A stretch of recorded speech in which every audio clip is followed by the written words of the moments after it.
So China comes out of the shower. He comes out of the shower and he got his stuff and he walks. He's standing in the dude's hut, just talking while the dude's sitting there on the bed like this. He's standing up, just talking. You know, he got his hands, he fresh, he just talking, right? So China walks and the dude's standing, he stops and he's just looking at him with his stuff. And I'm like, so I look at China and I'm like, and you can feel in the energy. Now, the gate pop, the door pop finally, boom. The COs rush in. I guess they waited till they got the goon squad. Cause I seen the sergeant, I seen the badge, you know, the gold badge dudes, you know, sergeant and somebody, captain, somebody was in there. It was like, everybody lock in, everybody to their bunks. So they came in, these niggas was in blood. Boom, boom, boom, boom, boom, boom, boom, rah, bah, bah. This nigga throwing haymaker just rolling around in the blood. It's blood every. Yo, when the COs came, they all stopped. When they all ran around, I think they all stopped. Like, it looked like a massacre. It was blood everywhere. They was like, stop. They had to, so the captain, the sergeant dude told them go. Cause nobody wanted to go in there cause you're gonna be covered in blood.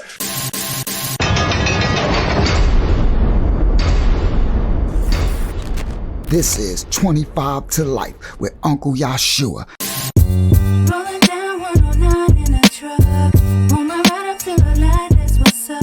Look to my right and it's a ride rolling up. It's Lucci telling me tonight we in the club. He got the 24 road Escalade. He got the Lamborghini doors like they blades. His hammers ring cause that's how he was raised. His palace mob and tonight we get Listen, I'm from the ghetto, the slums, the rats, the roaches, the bums, the metal that stuns, the addicts, the cracks, the crumbs. The level with funds is tragic and lavish is none. With rebels, they runs and rabbits like savages' sons. With did him and Biggie and swiftly he shined the mug. That city a pity with 50 took 9 of them slugs. This is 25 to Life with Uncle Yashua. What's good, y'all? Welcome to 25 to Life with Uncle Yashua. It's been a minute, but I got an update. I'm got something I'm gonna do that I can feed this channel because I know you guys been like, come on, it's been like 2 weeks since I had a video. And I know y'all thinking like, I know Uncle ain't about to have one of them channels that just, you know, give us some videos and then just disappear. Nah, I'm not about to let that happen. But my ministry channel is it's so big and so important that I have to feed it all the time. And I have a big ministry. So it's like I'm divided in my time. Most of the other channels, this is all they do. So my main concern is preparing a place for the Most High's children. You know what I mean? This is just an avenue. This channel here is an avenue so I can tell my testimony, my life story, so that some of those who are still in that life can see how I came out of it, how I can make it through all these things of the Most High and still make it out of it to be able to be a man, a righteous man, a man of lawful and in order to try to help others. That's what this channel is for. So first I want to give a disclaimer. Forgive me for the language. Forgive me for the use of the N-word and the use of the S-H-I-T word, the F word, any profane words that I speak. I don't speak that in my natural day and tongue. But when I tell these stories, they are true. These stories, this ain't these other channels. And I got something that's going to be coming. I'm going to have a lot of stuff. I'm going to be talking about other channels too. A lot of fake content, right? A lot of false content that ain't even true. They telling these stories just to get views. My stories are true. And you can tell it because I go back to the place that I was in the time. So that's why it's hard. I cannot tell the story and say gosh darn or, say N-word or say the F word while I'm telling the story because I'm actually reliving the story. You understand? It's just a gift that I have and I have to speak the way I spoke. Otherwise it won't be authentic. It's fake and phony, and I'm not a fake and phony person. But I do not speak that way in my natural day in life because I'm a man of the Most High. So I bridle my tongue. I don't speak those words. All right. And and if I do slip and say the S-H-I-T word, I'll be like, forgive me, forgive part of my language, part of my tongue. But I bridle it. So I just putting that disclaimer out there. I'm gonna have to put that disclaimer somewhere, everywhere. So when people come, they be like, but I thought this was a man of the Most High. Why is he saying those words? I do not say those words. All right. Now, with that being said, y'all gonna love the new content that's coming and I'm gonna keep it coming. So I'm gonna batch record. Like today, after this video, I'm gonna do this video because I haven't did a video with you guys on my story, but I'm gonna also batch record either 1 or 2 more little quick story clips that y'all gonna really enjoy that's gonna be new to this channel to keep it active, to keep it so that you're not, going weeks without nothing from me. And then I'll be hitting you with these stories. And I'm gonna also have guests on here to tell stories as well. But let's get into it. So I was gonna do one of the new things that I'm about to do, but I said I need to give them a story because it's been a while. It's been about 2 weeks. So today, I think this is the first time that I'm going to tell a story when, almost the first time, I don't know if when I was in jail. Okay, this is a jail story here. Now, this story here is a very important story for you guys to understand that, first of all, you do not want to go to jail. You do not want to go to prison, right? You do not want to do a crime and end up behind bars because anything could happen to you. Your life could be taken and your manhood could be taken. It's a whole deeper issue with these people that'll take your manhood, that'll rape you. I don't care how tough you are. I don't care none of that. You can be caught out there in a situation. And then they have instances where the guards, the COs, is the ones that are initiating the raping. I got some of that I'm going to show y'all on the channel where there's guards who are actually booty bandits. That's what they call them that in jail, those who are after men's booties, okay, want to take their manhood.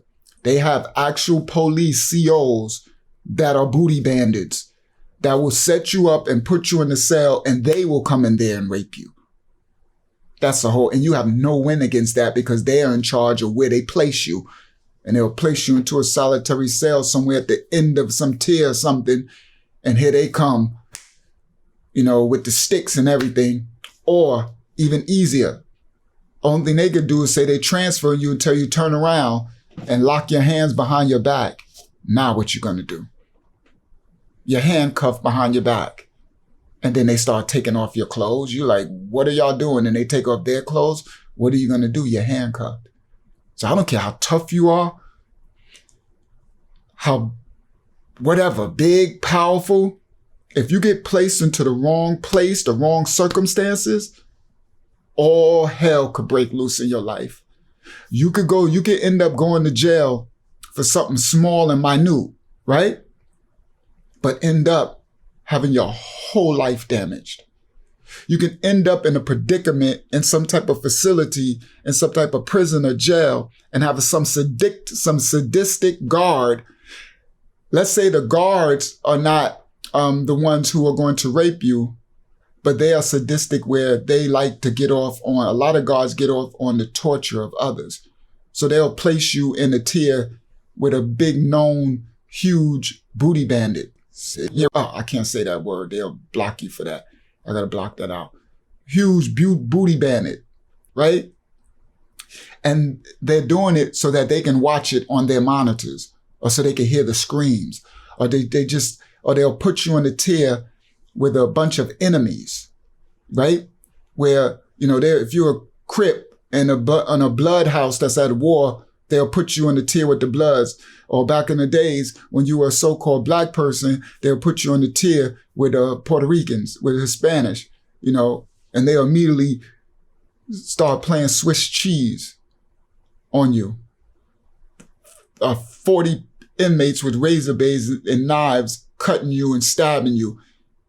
What can you do with 40 people with knives cutting and stuff? You might hit 2 or 3,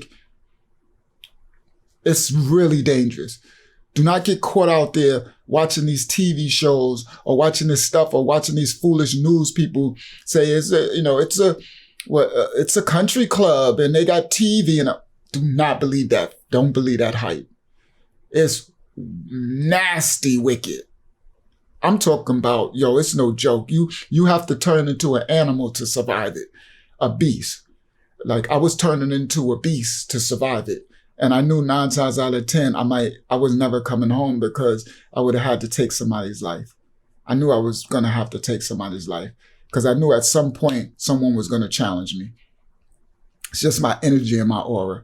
Somebody's always not going to like me without me saying a word or anything. It's just what it is. It's the power that I have innate in me. Some will see it and just feel it and get jealous. And I'm going to defend myself. And I'm only 6'1", basically 200 pounds. I'm not 6'7", 350 pounds, where most people are scared. You see? So, it's no joke. You want to live a productive life, you need to stay in freedom. If you got a girlfriend, you might have a baby. I don't care if you're arguing with your girlfriend, but you got a child. You get to see a child. You get to wake up and have fresh air. You get to go to the store. You get to be able to eat, open the refrigerator. You get to pick and choose what you eat. You can be able to go to a gym. You get to walk to a park. You get to go to food. You get to do all these freedoms. You don't know what it means until it's taken from you. Just to be able to breathe fresh air becomes a $1 million gift. More or less hearing murderous screams at night. Screams that you can't even imagine. Screams that you never heard a human being make before. And your mind be like, what is that scream? What is happening to that person that scream is coming out of this man's mouth? It's chilling, like to your soul and your core. You almost have PTSD from that. Just the imagination, more or less seeing it. Just to imagine what is making this person scream, a gurgling howl of a scream. It's really bad, guys. So do not get caught up following these fake little gangbangers and these fake little, you want to just go to work, my dude. This is not okay. You're going to have to kill or be killed, and then you're almost guaranteed never to come home. You might hear stories of those who make it through. Don't fall for it. That's just blessed, what we call luck. It ain't like that with everybody. Everybody don't make it through like that unscathed. You might go in there for something small, a year, 6 months, whatever, you coming home, and what happened? You get gang raped, and you come home a whole different person to never be the same ever in life again. Y'all better listen, this is facts. Now, let's get into the story. This is a story in Nassau County Jail in Strong Island, New York. It's called Nassau County. It's our jail for when you're in Nassau County, Strong Island area. It's a very different jail. It's ran by the COs, and the COs are very racist. They're huge. They got these big mountain men. A lot of them are big. Now it's different. But when I was there, this year I'm talking is what? I think this is 92. It's probably the 92 bid, 1992, different world. These big racist COs that hate black people. Okay? Like the ones up north in Comstock and stuff with the tattoo of the black baby being hung by a noose on their arm or on their ankles. And they roll their sleeves up so you can see the tattoo of the black baby hanging. It's like a gang of them. They hate you. I got some stories coming about that. This one ain't about them, but I was just telling that because this is the jail, Nassau County. We have the number one conviction rate. We had the number one conviction rate in the United States for almost 50 years. In Nassau County, New York, Long Island, Strong Island. Number one conviction rate. What that means is they will convict you. They do everything they can to convict you. So they give you bullpen therapy, which means they'll sit you in the bullpen from 5 o'clock in the morning to 6 p.m. on this hard bench, starving day after day after day after months and months, to the point where you're so distraught that you're saying, just give me, I'll cop out to anything, not to just go through that again. It's called bullpen therapy. It's torture. You back hurt, you're destroyed by the time you get back, and then they'll call you back the next day, court again, and they'll keep doing it week after week after week after week after week, and you'd be like, you tell your little 18B lawyer or your little court-appointed lawyer or your paid lawyer, just give me a cop-out. I want to go up north. I want to go to prison, or I want to get my sentence. I'm not doing this anymore. So you'll cop-out. Cop-out means you'll take a charge, you'll take a plea deal, even if you were innocent. So Nassau County has the #1 cop-out rate in the United States for 30, 40 years. #1 conviction rate. I think they had like a 99% conviction rate, even higher than the feds. For 30-something years. They call it Cop-Out County. Facts. Got a name. Oh, it break you. People come from Brooklyn, Queens, the Bronx. They come from the boroughs. They be crying in the cell. Little tears get me back to the city. I don't know what I did coming out here. Take me back to Rikers Island. Cause it's no joke. Cop-Out County, you gonna get rocked to sleep. They giving you 10, 15 years for nothing, my dude, nothing. And so we go to jail all the time. I'm talking about we are bidders. We heavy up north. Strong Island from Nassau County, heavy up north. All right. So, and at this time, we're a lot of guards. The guards and nurses strong on Strong Island. I call it Lord's Island back then. Right? So, it's 92. It's 92 and I just got knocked. I had some krills of 380 mad weed, coke, and my 9 Glock. The story's true, not that fiction you hear. I grew up in the project slums, those tools I just had to adhere. It's not a choice that I chose for me. This was chosen and predetermined by the shit called society. My goddamn father's an alcoholic, and my mother can't call it, so they sent me to my grandma's toilet. Facts. I finished that song another time, but that's just saying because it was 92, that's when I wrote that. That's when I got knocked. I said it's 92 and I just got knocked. I had some krills, that's crack, a 380 gun. I had some krills of 380, mad weed, coke, and a 9 Glock. Yeah, I got caught with all that. Y'all learned that from the other story, the one where the cops tried to kill me in the backyard. That's that rhyme for that story. When they, tried to kill me, I had the 9 and all that, and they put it on. Watch that story. All right, so I'm thinking this is that bid. I'm thinking this is 92. I might be wrong. But, because it might be the 92 bid.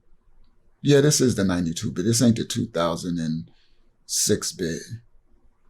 Yeah, that's the 92 bid. All right. So, I'm in the A and B dorm in Nassau County is the dorm with bail's 50,000. Your bail has to be between 50,000 and 100,000. No less than 50,000, no more than 100,000. If your bail is more than 100,000, you're going into the tiers. You're going into the main jail with the cages. It's nasty. I got stories when I was on there because I had to get my bail lowered under. They got my bail to 98,000 or something so I can go outside to the dorms. They call it the satellite, the dorm setting. Before that, I was on the tiers, locking cage. I'll tell stories about that. All right. So I got my bail lowered. So now I'm outside. But these dorms are full with everybody with bails 50,000 and up. These are high risk, high level inmates, what they call max term inmates, A-max, right?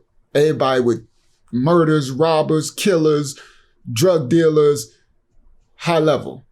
The lower your bail, you go to the outside dorms. A, B, and C dorm was on the inside. We was on A dorm, across was B dorm. Those are the roughest dorms. Now, in this dorms, it's like 100 inmates. It's really only supposed to be maybe 70 or 60, but they packed 100 of us in there. So because of that, they have beds, bunk beds along the walls. We call that the projects because it's 2 tiers. Then they have what we call houses. It looks like horse stalls. stalls. So you have like a bed, then you have a metal wall, then you have a locker, and then it's a joint locker with another person. His bed is across from you. And so it's like a bed here, and then your lockers, his locker, your locker right here. And then it's a wall up. But you know, if you sit on your bed, the wall is up to here and you can look over and talk to your other. So that's called your cube. We call it a hut. So it's like this, a bed here, and then it's a walkway that go past it. So let's say if you walking along, like, you're walking along, right? You can stop right here or go into the person's hut. So my bed here and my bunkmate is here. This is our hut. So if anybody walk in there, they're in our house. That's what it's called, in your house. So if they come in there and they go in your locker, take something out, they walk in your house. So when you walk past and then on the wall, you know, I had pictures of my kids and stuff on the wall, whatever. So you get a bunkmate. Now, across from here's the walkway.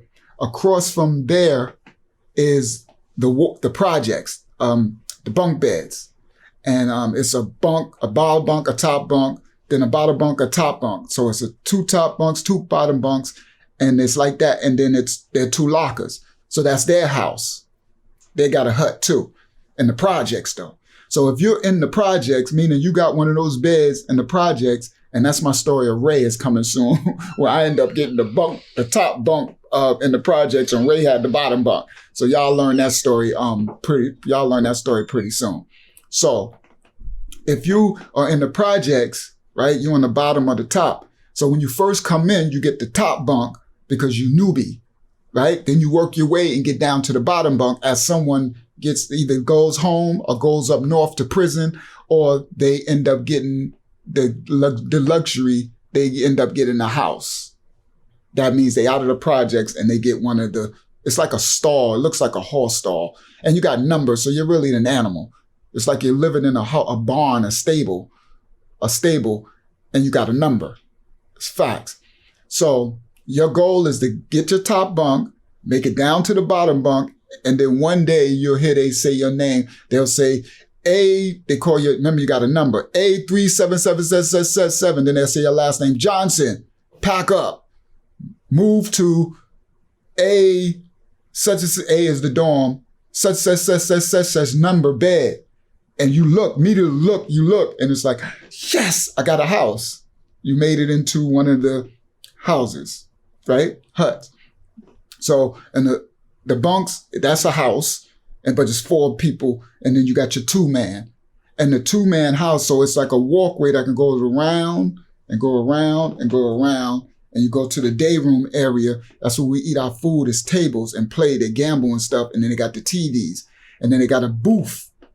They got a bubble. It's a glass booth that the COs sit in. And they sit in there, and it's like in the middle, and it's facing the bathroom.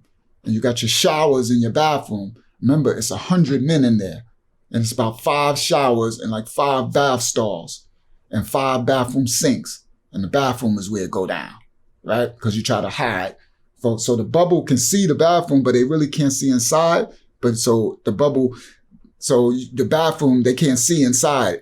You know, it would be illegal for them to watch you shower and poop and stuff, right? So they, but you can see, so the bubble is there, and the bubble is facing the day room and everything, and they sit in the bubble, but they be busy doing stuff in the bubble. They be eating food and all that crap. CO got a good job. They get paid a lot of money just to chill out, at least in the county. Rikers is a little different because the inmates run Rikers, so it's on and popping. But in the county, the inmates don't run the county. The COs run the county. It's no joke. It's like it's no joke. It's like what I heard Comstock is up north, where those big, COs, where you walk in, they be like, listen, let me tell y'all something. Them big country 7-foot Nazi white boys, they be like, let me tell y'all something. This ain't not Rikers Island. This ain't such and such. This is our house. You touch one of mine, we'll kill you. And facts, they have a dungeon under Nassau County where they found a bunch of dead bodies. Y'all could probably find that article. It wasn't too long ago. Where they found tombs under there where all the dead bodies was buried for who they killed in there. Oh, they'll lose you in there. They tell you to. All right. So now I need to get y'all to understand this so y'all can come along with the journey with me. So the houses, so when you can, it's like a walk around, you walk around, all the projects is along the walls, and then in the middle is this row of houses, what we call houses, huts, right? A stable, and then it's 2 rows. So it might be I don't know, 25, 26, 27. So it's like 25 and 26, 1, 27, 28, 2, 28, 29, 3, 28, 29, 4. So it might be 10 of those in a row at 2 mans. And then on the other back-to-back headboard is 10 on the other side. So let's say if I'm sleeping, my bed is here. This is my hut. My bed is here. My bunkmate head is here. So our lockers is here, right? That's how you walk in. And I'm sleeping with my head facing the locker. So if I sit up and I turn towards the locker, it's a wall where the locker is. The other bunkmate, his head is on his wall. So I can sit up and talk to him and he could talk to me. But we ain't bunkmates. He's bunkmate with somebody else on the other side. Like that. So you'll stand up at the locker making your food and he'd be standing at his locker, you be talking or whatever. You know, the houses are the best because at least you have your own little space and it's just 2 of y'all. You can keep it clean. You know what I mean? You keep your house clean. That's why you got another bunkmate. I like, this house stay clean. We mop the floor. We get those dust bunnies off the thing. You know what I mean? And then the blankets they give you have crabs in it. The jail blankets. So crabs, the disease, crabs, you know, crabs that you get, it's in the blankets.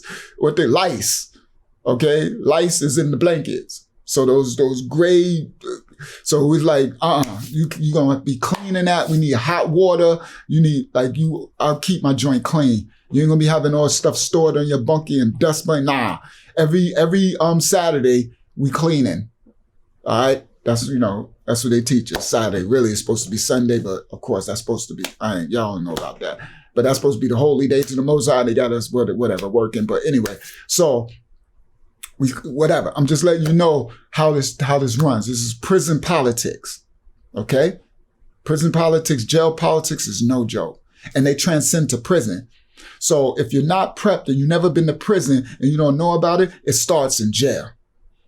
Jail is actually worse because jail it's restricted freedom. And you're screwed. You're in there it's rotating. It's really worse. People want to leave jail to go to prison when you got a lot of time. It's like, get me out of here. Like, that's why they call it cop out county, because they make you cop out and you will do hours. Like, I'm taking my 25. Facts. I fought that thing for, like, give me 20. Please, I beg for my 25. That's how bad it is. I need to go up north. I need to go to prison because I'm dying in here. This jail is killing me. All right, now. So,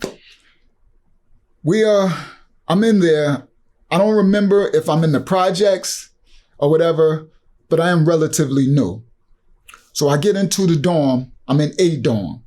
A dorm is popping, high risk, 100 dudes. You walk in the dorm, they gambling, they walking, they got posse over here, they smoking, they fanning, they in the bathroom with baby powder, smoking weed, and one's squishing the baby powder and fanning it and watching the bubble, counting the shift when the CO walk and do his count, all that is going down, right? They gambling, they doing everything. I'm the guy Rashon, so I'm from Strong Island, I'm from Nassau, so my name ring bells. So no matter where I go, even if they put me on the enemy tier, 9 times out of 10, somebody gonna know me. Facts come official. So somebody gonna know me. And they did that. I got that story coming. They put me on enemy tier and it almost got ugly. But somebody knew me. Facts, and stood up for me. All right, but I got stories to come. So, but now I'm not in enemy dorm. The dorm is not really, so on the tier, they can put you on the enemy tier. So they can put you in Roosevelt tier or Freeport tier or Westbury tier. And I'm from Hempstead. That's bad. All right. From Rikers Island, that's like being from the Bronx and they put you in Brooklyn tier. Being from Brooklyn, they're Brooklyn mod, right? And Rikers, right? They're being from Queens and they put you in the Bronx mod. Or being from, and when you're from Strong Island there, you just, or for somewhere else, you just open game. You better hold it down, right? So that's how it is in the county. They put you on the enemy tier. And if you ain't from there, yeah, you got problems, right? So, but the dorm, because it's 100 people, you got everybody in there. The dorms is wilding everywhere. You got Roosevelt in there, Freeport in there, Hempstead in there, Long Beach in there, Westbury in there. Where else? Uniondale in there, and then you got the people from the Bronx, Brooklyn City who got caught out there. You got people from Suffolk County, out east on Long Island, out there. Okay, so it's going down. All right. It's going down, going down, going down, going down, going down. Everybody in one spot. So they immediately click up. All right. It's immediately like, and it's before gangs. So it's we hoods, we click. All right. And even when the gangs came into it, still it's a gang, but then it's still where you from too. All right. So, but this time ain't no Bloods and Crips. It's when it's just starting on Rikers. This is 92. All right.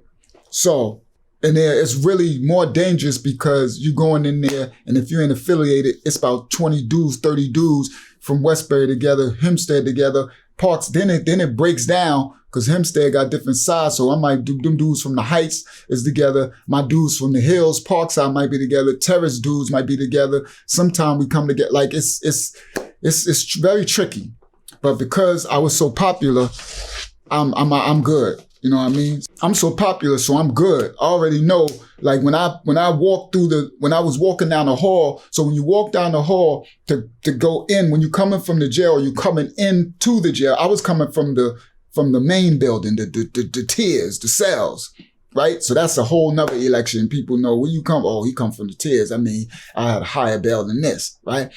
So anyway, even if you come from the street, but if your bail is that, they taking you there. So when you walk down the hall, you see the bubble booth. It's a glass when you get to the end where the guards at the bubble booth, where they give you your card and tell you you're going to A side or B side. They'll tell you which side you're going. They'll pop the door. They'll go boom. It's this big metal door and it open, and then you walk in. So it's like you're just walking into chaos. Hell, I don't know what it would feel like if I didn't know nobody. That'd have to be really heavy to establish yourself that way. But I already know no matter where I go, I'm going to know somebody because I'm very popular, right? So when you walk up, you can hear all the noise. So they pop your cage back there. And as you walk in, you got your big bedroll. A bedroll is they give you all of your stuff and they roll it up in that lice crab blanket. You got a crab-filled blanket, right? You got crabs in those blankets. You're very lucky if your blanket don't have crabs, lice, right? So it's called a bedroll. So they take your comforter, bed, like it's a blanket, right? That woolly crap, and you put all your stuff in it. They give you a little toothbrush, a little toothpaste, a state soap, and they give you all your stuff, and you roll it up into it. So you got to carry it. Because when you get to your bunk, all you're going to have is this thin little mattress, thin little crappy hole, whatever mattress on this metal thing. It's hardcore. Your body, you think you sore, you sleep on that thing. You stuck too. That's with your new bed. Now, us G's, we end up hustling and get double and triple mattresses. Like we hustle our way to get double and triple mattresses. So you stack mattresses, you can see it. But then when the dorm gets raided or the tier gets raided, they take all that. They take all your double mattresses. When something go down and here they come raiding everything, you lose your double mattresses. Now you got to hustle to get them again. All right. Some way to get it. Some people just take it, right? Hardcore. Some people, this is how it is. Some people, when a new dude come in, somebody prey on him. Somebody see him. He ain't affiliated to nobody. Who that? They'll go over and press him. Yo, I need that mattress. And he like, huh? What? Run that mattress. I need that. They'll go snatch it and take it. What do you think he got to sleep on? A metal cot. Metal. Somebody might feel sorry for him and give him an extra blanket. And he'll put the blanket down on top of the metal. And it's cold. That metal cold, because they freeze you out in jail because they're trying to keep the germs down, right? So they freeze you out like they do in hospitals. So you're freezing all the time. So if they don't give you a blanket, you lay on that metal thing, you see people shivering and you can hear them moaning at night. And then they bunkie be like, stop all that moaning, shut up. And they whimpering. I'm like, jail is torturous, guys. You do not want to go to jail. Listen to me, listen to me. Trust me, young dudes. It is not cool, my dude. So they'll go Debo and take the matches, right? Whatever. So now, I don't know. I'm in there. So anyway, that's what I was saying. So when they pop the gate from you transporting you there, they pop this cage. Boom. Now you entering into the hall that leads you to the A and B dorm. You can literally hear the chaos. When they pop the cage, it go boom. And you seal like, go. And the seals are mean. That's not Nassau County. So they treat you like you're a slave. Like they get off on it. Get your ass in there. I mean, like you gonna pop off on them, but now you screwed because you pop off on them, they're gonna kill you or half kill you. Then you get a locket. Like it's so bad. So you gotta it's like you gotta be wise to take.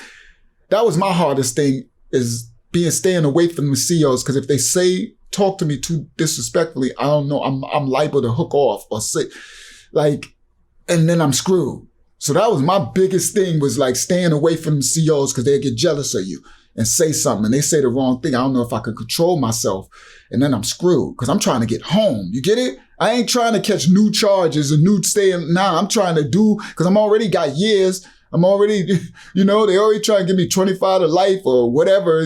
I was in there for this time they was trying to give me. All right. So, then to get it reduced. So, so they pop the thing. Boom. Right. Soon as they pop the thing, you walk through, all you hear is like, rumbling. Now I'm coming from the tiers, the cages. So I've never been in a dorm before at this time. So this is new to me. So all I know in the cages, it's like maybe 30 cages tiers and then 30 under you. But so all I would know is our tiers is 30 dudes, and it ain't 100 dudes on this side, 100 dudes on this side. So all I hear is rumbling. And I was like, whoa, what is that? It sound like, I'm like, because it was coming from both sides, but I don't know it. So I'm like, I didn't get scared, but sometimes you have fear of the unknown. Okay? It's wise to have a certain level of fear of the unknown. Okay? It's foolish to not have the fear. All right? Not fear that'll cripple you, but fear that'll have you on point. You understand? So, I'm like, wow, this is different. I don't know. It's like, it sounds like a zoo. Like, just noise and I'm like, so then as you walk up, and the COs, they'll scare you too. They'll talk crap, but it's because they didn't know who I was. They were like, yeah, I hope you know somebody. Yeah, I hope you this. And I'm like, in my head, I'm like, shut up, clown. Know what I mean? Like, shut up. These COs be so clown. It be these little white boys from Suffolk County, Long Island, these from the suburbs that never, that was never nobody. Y'all know what I'm talking about. Now they got this position. They got the goon squad that'll come, right? That's what we call them there. In Rikers Island, they call them the Turtles. In Nassau County, they call them the goon squad. They come with the helmets and all that, and they come to beat the mess out, beat you bloody for this little whack. You know what I mean? So he got that at his disposal. So they like, racist, whatever. So anyway, he's saying all this stupid stuff because they know most people are like food, meaning they're going to be done for when they can be a victim. And they like that stuff. So I'm walking up and I'm not all big. You know what I mean? I'm not even, because when I came in, I was not really working out in the street. I was getting money. So I wasn't like, I was probably like, at that time, I was probably like 5'11" and like 170. Like 170, I was that big. You know what I mean? Like, because I was busting that gun. I could fight too, but I wasn't big. Like I wasn't 200 pounds like I am now. So I know he looking at me like, oh yeah, so I'm walking, but he don't know. He had no idea who I am, right? So I'm walking up and he says little slick words. Yeah, I hope you such. I'm like, shut your clown. Like, whatever. So then when we walk up, so at the end of the hallway is the cage where the bubble is, and the bubble that the COs sit in, it's a glass dome. They call it a bubble. it's one side of the glass is in the A side dorm, the other side of the glass is in the B side dorm. So they can walk when somebody be like, CO on the B side, be like, CO, they walk to the glass, what you want? And then they got a slot, you talk through the slot, we've been down and talk through the slot, or they could slide you something like the paddles for, if you in the rec room for the ping pong, or they'll slide you the pass to be able to get a basketball when you go out to rec, or they'll slide you something. You know what I mean? They can slide you something or whatever through the metal sleigh, tray type of thing, right? So it's a bubble. So, but when you're walking in the hallway to it, it's a cage, and they sitting in the cage, so they walk. And as they tell you, slide you your card, they find out where you're going. If you're going to A side or B side, and they got your bunk number and everything on there. So they're going to assign, matter of fact, they're going to assign you the bunk number and everything. So when you give it to them, you stand there, and then they trying to place you in the project somewhere. So they're going to tell you either A side or B side, and then they're going to tell you B, C 320 or whatever. Then you got to go in, you got to take the card, walk into the dorm with your big bedroll, walk in, and you got the card. Now, if you've never been there, you don't know where you going. You don't know what you doing. You don't know nothing. So you walk in, and you're like, it's like, I don't know nothing. All right. Now I'm going to tell you the story. So you walk in, and you, if you don't know nobody, I can only imagine how that would feel. You got to like, where is B373? I don't know where it is. I don't know what it is. I know nothing. And the COs know, they don't tell you, hey, go in. So you go to the right, see that third. They could have tell you that, but they don't help you because they don't care. Right. They want you to be fooled anyway, because it's like rec for them. It's entertainment. They want you to get beat up or whatever, right? It's entertainment. So they just throw you to the wolves type thing. So you walk in there with this bedroll. Now, as soon as they pop the door, I'm going to get back to what I was talking about. You walk in there, you got everybody looking at you. You got 100 dudes, everything stop, and everybody like, they're so intimidating. Like, so listen. So we walking up to the cage, where I'm going to give them my thing. They're going to tell me what side to go to. I know nothing. I've never been in this dorm before. I've never been in a dorm before. I've just been in the main jail for about 3-4 months at this time before I got my bail reduced. Because they would not reduce my bail. I kept having to get it reduced because my bail was almost $1 million. So I have to keep getting it reduced. I wanted to get it down under, because my lawyer kept saying you need to get to the outside satellite. So when you go to the judge, it looks better on the paperwork.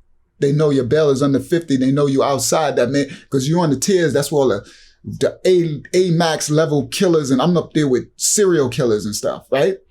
Who ain't getting bail, period. You know, people who like serial killers, facts on TV, all that, right? Colin Ferguson. I was in the Google Colin Ferguson, the serial killer from the New York City truck, the subway train, who represented himself in court. Crazy Colin. That's the funniest thing. I'm probably going to do a Colin Ferguson thing. That'll be dope. I need to write that down. Do Colin Ferguson. Y'all going to love that. Cause I was in there with him. His crazy butt. In the bullpen with him too. He was the one who shot everybody on the train. Colin Ferguson. That's where they got the laws. He shot everybody on the Long Island Railroad. He went in there and shot all those people, killed all those people on Long Island Railroad. That's where they got the McCarthy, that Senator McCarthy with the law. It come from Colin Ferguson. And he represented himself in trial. He crazy. So Colin Ferguson's nuts. So he in the trial represented himself, right? Talking in the third person. He like talking himself. So, what did you see this defendant in the court? Was the defendant on the train? And then he'll answer himself, no, I didn't see the defendant in the train. And the people in there looking at him like, this fool is crazy. He's like talking to himself in the court, interviewing himself. And they're like, Your Honor, this is weird. He's like, and they got some of the clips on YouTube. I'm gonna do a video on it. I'm gonna do a video. Y'all gonna enjoy it. I'm gonna review it because I know I was in there with this fool. I was in there with this fool in the bullpen and everything. Then I got another one coming. I was in the bullpen with this dude. This dude was in the newspaper. I knew he killed his whole family. His mama, his father, his girlfriend, his 3 kids. He killed everybody in his house. And he's sitting over there in the bullpen with me. And I'm like, and the dude's like, that's the dude from Roosevelt that killed everybody, the one who all over the news. I said, and he's sitting over there looking crazy. I said, that's the nigga who killed his whole family? I'm like, yo, jail is crazy, dude. You could be in there for a traffic ticket and they got you with the dude who just killed 90 people. Like, It's crazy. That's what I'm saying. Y'all do not want to go to jail. All right, this is facts. Okay, so anyway, you walk up, it's walls. So I hear all this noise, right? Ooh, rumbling. So then when you get to where the cage is to give it to the CO for him, there's glass, 2 glass windows on each side. So that means when you walk up, when you get up and you're standing at the gate for the CO to give you the card, to give you your bunk number, everybody on both sides can see you. So they know new fish. So what happens is you have the predators, the wolves, they come immediately to the glass. And they looking at you, looking at your sneakers. They looking at what you're wearing. They looking at what they gonna take. Facts. They looking at you. And then the B side. So both sides, you get to all of the goons, and then you can see the people in the background playing cards, people on their bunk, everybody just looking. You know what I mean? Now, so both sides, and you don't know which side you're going on, but both sides, you got goons looking, and you can see them, they drooling at the mouth. Bring them in here. Bring them in here. Like, oh my God, it's so bad, dude. It's so intimidating, right? So they're like, bring them in here. Bring them in here. And I know, I'm telling you, outside of me, because I was in there later and I'm seeing them do this, right? Now, this is me though. So when I walk up, the CO, little white boy CO talking crap to me, right? I hope you, I hope you tough, or I hope you know how to fight, or whatever. And I'm like, whatever, shut up, dude. Like, shut up, right? So I know you're doing it because I'm not 6'7", 300 pounds, right? And I'm not a jail legend. Because you have jail legends, you have street legends. I'm a street legend, but I'm not known from the COs in jail. I'm a street legend, but I'm not a jail legend because I wasn't going to jail. I was, praise the Most High, I was escaping jail all the time. But now I'm screwed. So now I'm in jail. And that's another thing when people used to see me, they're like, what are you doing in here, Ra? Because they know I don't do it. But my people were from Strong Island, Nassau County, Hempstead, Rosa, we go to jail all the time. So all I know is I know all prison jail stories, Green, Clinton, Attica, Stock, Elmira. I know all the stories because my people go there all day. So it's like I've been there. So I know how to bid. I can go to prison and survive because I know everything, because that's all we ever lived, right? So I already know, but I'm new from just experiencing it.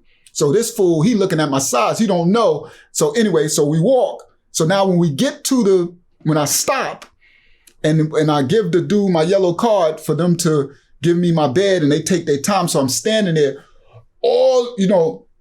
first thing I do, I don't know it's 2 glasses. So when I walk up, I'm looking straight ahead. So I go to give him the thing. Then all of a sudden I just hear boom, boom, boom. And I jump. It's to the left. The left, so I'm facing you. The left is A side. The B is right side. I hear boom, boom, boom. And I jump and I look. And it's niggas on the glass. Yo, rah! And I look. And then that little CO behind me look. And I look at him like, Like, They're like, yo, Rob. And I'm like, what is Mike? Is this? I'm like, niggas I ain't seen in a long time, right? So niggas like, bring him in here, CO. And then you hear boom, boom, boom from the B side. Yo, Rob. Niggas over there, yo, bring him in here. I'm like, yo, and this nigga like, who the hell is this? And he said, well, I guess you're going to be all right. I'm like, yeah, I'm good no matter what. And he just fell back. You know what I mean? He like, well, I guess you're going to be all right. So they banging on both sides. So I'm looking over here and the niggas over here. I see niggas from the Heights. I see niggas from Midway. Oh, I forgot about Midway. Midway and Parkside. So I see niggas from Midway. I see niggas from everywhere. Terrace. So I'm like, it's crazy. So niggas like, yo, Rod, niggas is, so past that, I could see other niggas like the wolves looking like, we don't got no food. Like he not food, right? So then I'm standing there, whatever. So I want to talk to them, but the seal like, shut up, don't say a word. Now they getting mad because now, they're jealous. Like, oh, he apparently somebody. We don't know who he is. You know what I mean? So they like, shut up, don't say a word. And I'm like, oh, these clowns. The way they talk to you, my dude, I'm like, these clowns, man. Like, just give me a one-on-one, like facts. I'll knock them out. I'm like, these clowns, right? So anyway, they say, they taking their time, right? So I can't say anything. So niggas so they going to get other dudes. So they going to get dudes from their bed, yo, come, and they coming back, new niggas, yo, rah, and they just keep coming. And I'm like, I can't talk to them, right? Cause I'm like, dude, would y'all chill out? Cause y'all get me in trouble. Cause dude, the CO is like, you say one word, he said things like, they getting mad and I'm not even doing anything, right? This is how it is. They getting jealous. They getting mad because they trying to make them stop and they won't stop because they don't care. They're like, man, F y'all COs. They're like, fuck you. Like, yo, wow, they trying to talk and I can't talk. And they said to me, if you say one word, you're going to lock in. You ain't even going in, neither one of them. You're going to lock in. You're going to the hole. And I'm like, I ain't even doing anything, so I have to not say nothing. So I just kept looking forward, right? So they stayed talking. Every time someone come there, bang, I look, and I'm like, so anyway, so they finally took, and they did it on purpose. Now they mad, so they made me stay there forever. Like, they could have been, so what they did, they got my bed number and everything, and they just left it there and went, sat down, eating food, and just to make me. So now, next thing you know, I'm sitting down. It's that they made me sitting there that long where I went and sat down on the wall. And then another CO kept saying, stand up, get up. Why are you sitting on the wall? That's when they put me in because another CO came, and I guess a higher ranking, and he came and he was like, get your butt, stand up. What are you doing sitting on the thing? I'm like, yo, I'm tired. He's like, why is he in the hallway? And they're like, see, that's how they do. So they're like, now they pop the gate. You go on the A side. And that's where I wanted to go because more of my boys was over there. So they said, you go on the A side and then the gate pop. That gate's so straight, like boom, the door. It's like a big metal, like boom, and it opens, boom, and you push it. So the gate pop. So I pick up my bedroll, everything, and then I walk through the thing. And when I walk through the thing, all my boys is right there. It was like, get away from the door. They was mad at them because they niggas is right there. Like, yo, rah! So then I walk in, I got to put the bed down. Niggas is hugging me, right? So then, now I immediately start scanning because I'm alpha. I'm super alpha. Y'all gonna learn that later. Y'all learn that from my book. And this, when y'all learn the story of Ray, that's the next installment of the book. I got 3 stories coming in the book. I know the first one was kind of thin. Don't worry about it. I'm not going to do one story. That first story was the Colombians. I'm going to do at least 3 stories and make it thick. So y'all got some substance to read as each series come out. But the next series is going to be about Ray. And no, this ain't Ray. Ray was 2006. This is 92. This is me and Born and Wise. Shout out to Big Born, Freedom, and Wise, my boys. And then Mo. And Mo became a snitch. Woo, we got a story coming. Mo became a high-level rat snitch. Facts. We got that coming. Now, so that was my team. This is then. All right. So anyway, and it's before then. So I think so. Yeah. This is then. So my boys are giving me hugs and they trying to find out but while they're doing it, giving me dap and hugs, I'm scanning the room. Cause that's how I am. I'm scanning and I can see certain goons so you see certain people are looking at me and they're mad because that team who ran up to me, that mean they got another soldier a part of their team. And I could see them looking like he must be somebody big in the street because the way that they run into him and the way they love him. And I could see them looking at my size and I know they thinking, see, a real wise man, we calculate. I would calculate. I would look, okay, he's not 6'7", 300 pounds. You could tell from his demeanor he ain't soft, but he ain't that big. He probably could fight. But it ain't that. He must be a shooter. He's probably no joke in the street. He probably put that thing down. You feel me? I would assess that immediately. And they have been correct with that, right? So I could see them looking and I could see them like some of them pissed. See, so I'm scanning. So it's people at the card table gambling, people over in the corner playing gambling, CeeLo and stuff. They got dice. I see people looking up, people at the card table looking up, and they looking like everything kind of stopped because it's like somebody important just came in the door.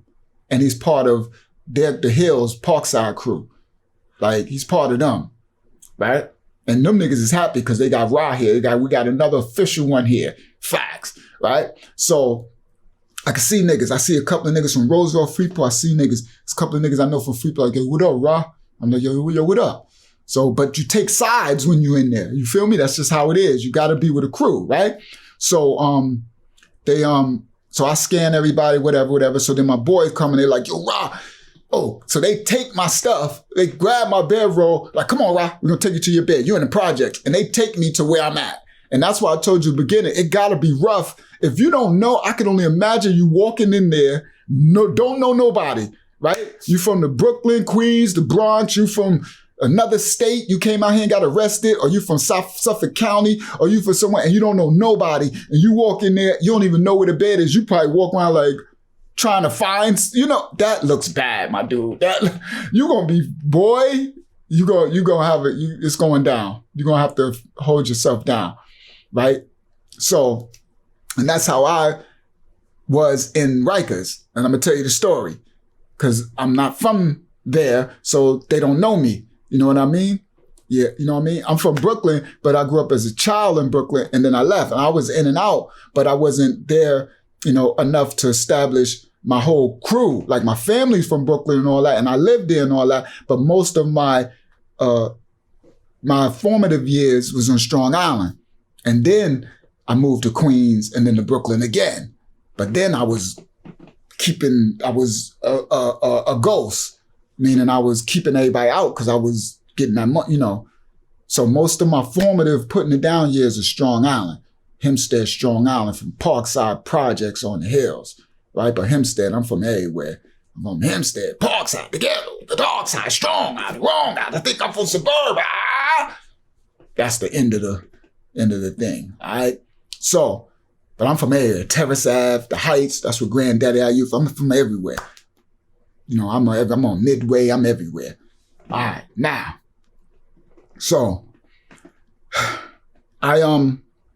I scan, right? I see who's who, I see what's what. I know they're going to teach me stuff later, whatever, they set me up. Now, I just wanted to give you that backdrop because this is my real first time telling my jail story on the channel. So now when I continue forward, I don't have to give you the backdrop of how Nassau County Jail is set up in this dorm, because I got a few stories that's coming about the dorm. A lot of stories I'm gonna tell about this dorm I was in at this time. Got others about another time in 2006, and then the tears. But anyway, this the first one. So now y'all got the backdrop. Now let's fast forward. We already in the dorm. Now I'm about to teach y'all something. This is in jail and this is in the streets. I thought this was going to be a short story, but I'm glad it's get some meat to it, get some substance. I'm glad it ain't quick, one hitter and quitter. All right. So the moral of this story is be very, and y'all gonna learn why I'm saying that, be very careful what and who you speak about. 8:07 a.m. Be very careful about what and who you speak about. That's in the streets, that's in prison, that's in jail. Because you never know who's there and who's listening. What I mean by that is, you hear people that are come around and they start talking junk about a dude, right? They'll come around, they might be like, yo man, yeah, this punk ass, Igga, such and such, his name Chucky, he from such and such, he from this dude, he from this, and he's talking all this stuff, making himself look good, but he don't know. In the circle of what he's talking, one of them could be one of their boys or his cousin, or that could be one of the dude's brother. So, word to the wise, guys, wisdom in the street and in the jail system, in the penal system, keep your mouth shut. Don't be no, what they call chatty patty. Keep more, less is more.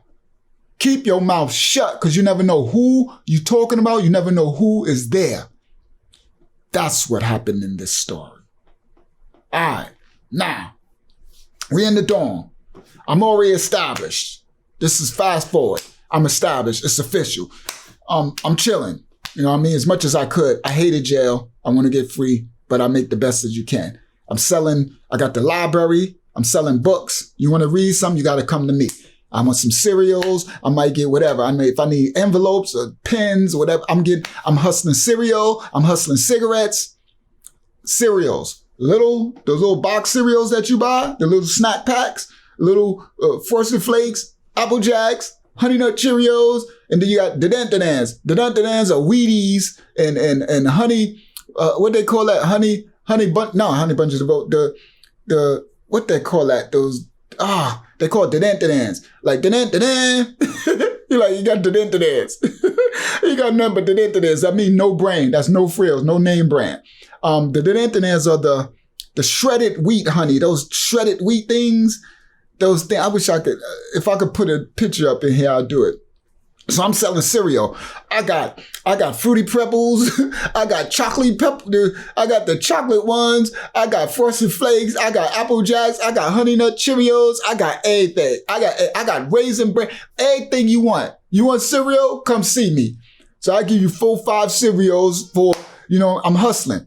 So I'm not hustling drugs though, because I'm not letting my girl bring no drugs into the system. So I'm hustling books, cigarettes, because I don't smoke. Cereal, those are my 3 hustles. Cereal, I got the library, I got cereal, and I got the biggest library. A lot of people hustle cereal, but my stack is crazy. So under my bed is bins. They got these gray bins that you wash your clothes in the shower. Like, I'm going to teach you all that stuff later, right? So they got these gray bins. So another hustle is to get a bunch of bins from other people. So my whole under my bed is full of bins, layers, and it's all food and cereal and stuff. I'm hustling. I got the library, all my books, right? So anyway, I'm established at this point. I'm chilling. So there's this brother in there. His name is China. Shout out to China, right? He's from Freeport, Strong Island. China is diesel. He got Chinese eyes. He got a bald head. China's about 5 foot, maybe 9, right? 5'8", 5'9", kind of short, stocky though. He diesel, like, one of the type that used to be fat. You know what I mean? But now work out, so they huge, right? China look, and then he got the little Chinese. He is so cute. He looks so cute because his head is bald and his eyes is Chinese, and he look like a Play-Doh man, like the Michelin man or something. He just, and he has a great personality, right? He likes to laugh a lot, but China's from Freeport. And Freeport is a rival hood to Freeport for Hempstead, but I get along with everybody. You know what I mean? My thing just got blurry. There you go. Clear up, buddy. So I get along with everybody, right? So, cause they gamble and I wouldn't gamble, but I would play and get money off it. I wouldn't put my money up because I don't gamble. I don't play with my money. Y'all learn that another time. But I was good at what I was playing spades and stuff like that. So they would get me on their team and just pay me no matter if we win or lose. I get paid. But I'm so good, they want me on their team. That type of thing. So anyway, we're in the dorm and China is in there. China's from Freeport. And China's diesel. Now, China already did a bunch of time up north. Like, remember I told you in Nassau County, we do a lot of time because it's Cop-Out County. It's number 1 conviction rate. So, we got judges called Hang'em High Harrington. We got name for judges. Like you get a judge, oh man, you in Hang'em High Harrington court? Oh, he gonna hang you high, that type of thing, right? So China's in there. China's official, right? Big diesel, he could fight too, but he got a name in Freeport, and Freeport's no joke. Freeport guys is the ones that I had to stick up, the shooting. Y'all should know Freeport if y'all been watching my channel. So China's from Freeport, right? So y'all know about those Freeport dudes, right? Y'all know the war, right? So anyway, so China just so happened to have the same government last name as I do. And our government last name is really rare. So nobody really has, it's not like Johnson or Jackson or Harrison where everybody is a million. Nah, our last name, you very ever hear it. So I remember when they said my last name, I remember that China jumped up and was like, who is that? And he saw me and he came running over there. He like, yo, that's your name?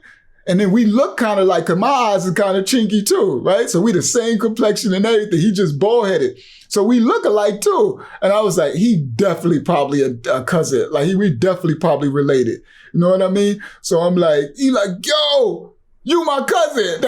That's exactly China, like, you just my cousin. He looked at me like, yo, cuz, and he just gave me this big bear hug, and I just bust out laughing. I'm like, how I'm just automatically your cousin?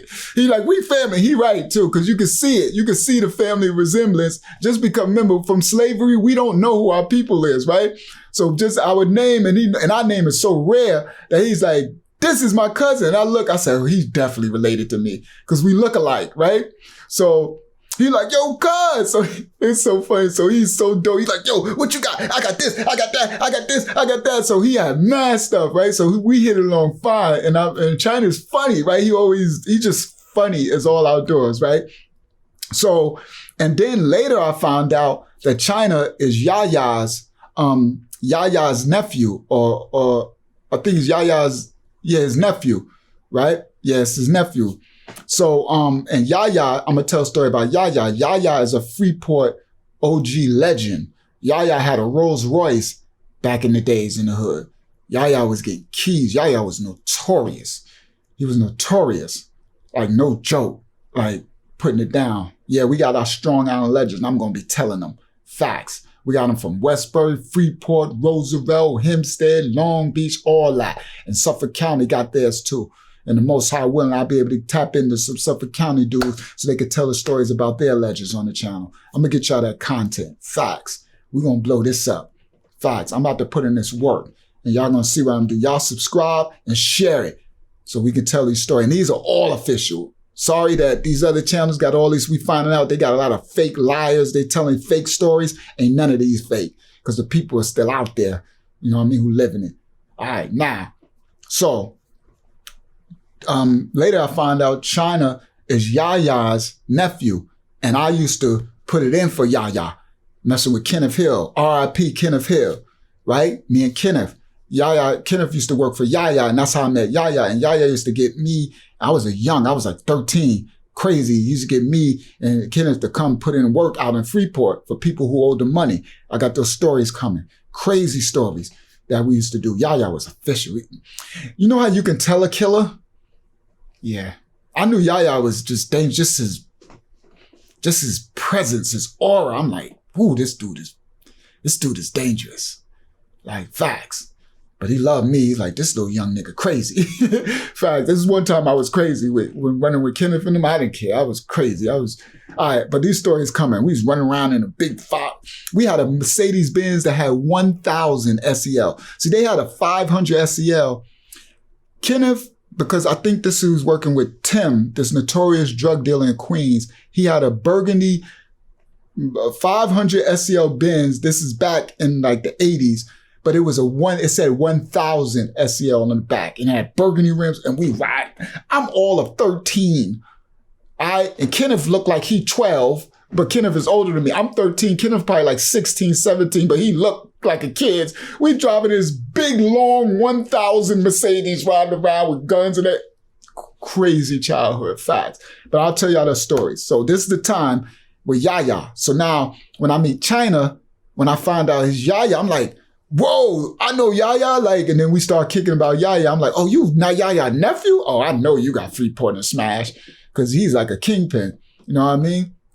So it's like, let me see. It's like being preacher, for those who know in this and our stories, you know, these jail channels. It's like being preacher's nephew, or Rich Porter's nephew, or you know, I don't like to say Alpo because he snitched, but you know, somebody legendary who put it in. It's like being their nephew, being from there. You know what I mean? So they got other legends, whatever, like being Demencio's nephew, or any, you know, anybody's nephew. You know, one of the legends. Okay, Killer Ben, or you know, Supreme and Rap, or that's Supreme team from Brooklyn, or Supreme from Queens, or Fat Cat and them nephew, or whatever. You feel me? So that's what that is when you being Yaya's nephew, Yaya from Strong Island Legend. Y'all gonna know all our legends. It's coming, facts. We're gonna submit our history. All right, now, this time, China then ran up to me. China, like, we family, right? So we doing our bid, everything cool. Every time I wake up, you know, whatever, China, my family. So he already said, if it ever go down, that's what he told me. He said, right, I don't mess with these Hempstead niggas. But if it ever go down in here, I'm putting niggas lights out for you. You my family. You my cuz. I'm like, I got you. Same thing, cuz. So we call each other cuz, right? It's family. I'm like, we got the same last name. We look like that's family. I could just feel that's my family, right? We got the same energy. We got the same skin complexion, everything. So I'm like, I got you, cuz. Same thing, right? So, but ain't nobody gonna mess with China. China look like he look like a killer, man. His bald headed Chinese out, DZ, he look like a killer, right? So I'm like, nope, and he'll put it in, right? So anyway, now, let's get to the story. We doing the bid. So the gate pops, right? So, you can always see when a new nigga come, when they bring him up to the bubble, before they let him in, they tell him which side he coming in, because the dorm rumble, niggas run to the window. So somebody new, and I really don't pay attention to it. I'll look up just to see who it is, in case it's somebody I know. But I don't pay attention. But the goons be paying, they want to rob people. So when this dude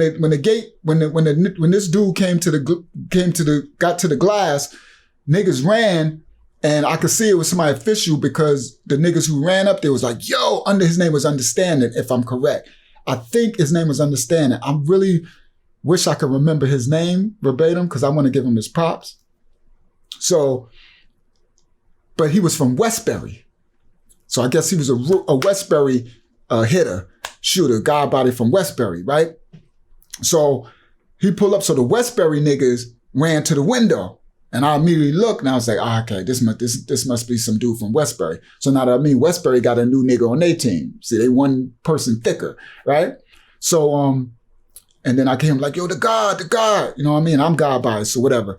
So, the gate pot finally, they let him in. So they walk up, they help him. So he about my height, like 5'11" at the time. I'm 6'1" now. So at that time, he about 5'11", but he's skinny. Now, I'm 5'11", 170, but it's a little bit of muscle. You know what I mean? It's cut. I'm not skinny, but I'm not like chunky like I am now, right? So, but he's 5'11" and just skinny. Like he don't work out, period. Right? He's straight skinny. He don't work out at all. So the gate pops. He comes in. So they run up to him and everything, right? So then crap, that threw me off.